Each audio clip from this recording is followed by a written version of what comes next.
Hi అండి, అందరికీ నమస్కారం. Welcome back to my channel. ఇవాల్టి మన స్పెషల్ రెసిపీ వచ్చేసి కీమా జీడిపప్పు కర్రీ. ఈ కర్రీని ఇలా చేసుకున్నట్టయితే రైస్, చపాతీ, పుల్కా, పూరీల్లోకి దేనిలోకైనా సరే సూపర్గా ఉంటుంది.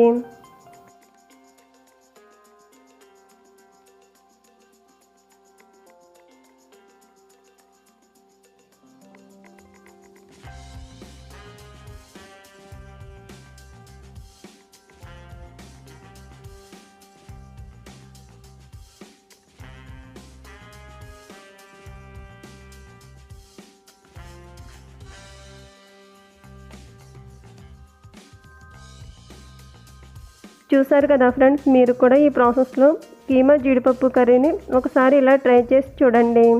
చాలా టేస్ట్గా ఉంటుంది.